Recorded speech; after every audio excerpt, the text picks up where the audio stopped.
বন্ধু ছোট্ট একটি শব্দ, তাই না? কিন্তু এর তাৎপর্য অশেষ ও অনন্ত।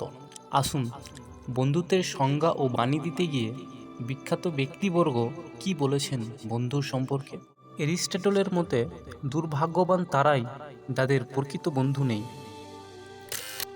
এপিজে আব্দুল কালামের মতে একটি বই একটি বন্ধুর সমান, কিন্তু একটি ভালো বন্ধু পুরো একটি লাইব্রেরির সমান। চার্লি চ্যাপলিনের মতে আমার সব থেকে ভালো বন্ধু হলো আয়না, কারণ আমি যখন কাঁদি তখন সে হাসে না। হযরত ওমর ফারুক এর মতে যে তোমার দোষ ধরে বন্ধু সেই জন, সম্মুখে তারিফ করে দুশ্মন সেই জন।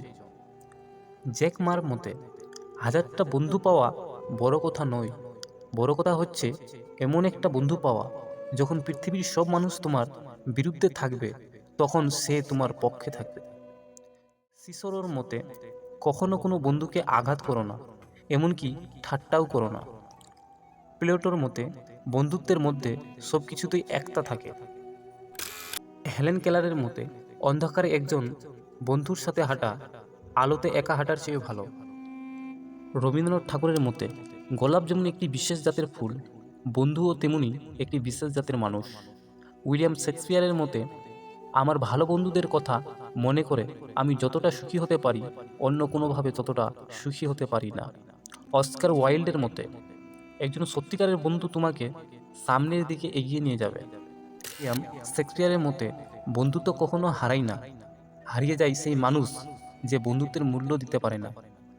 আব্রাহাম লিঙ্কনের মতে বন্ধু যতই খারাপ হোক তাকে কখনো ফেলে দিও না, মনে রেখো জল যতই খারাপ হোক তা কিন্তু আগুন নেভানোর কাজে লাগে। এমারসনের মতে প্রকৃতির সর্বশ্রেষ্ঠ সৃষ্টির নাম হলো বন্ধুত্ব, ইত্যাদি ইত্যাদি। সুতরাং বন্ধুত্ব হলো একটি এমন সিঁড়ি যেটি সফলতার দিকে ধাবিত করে।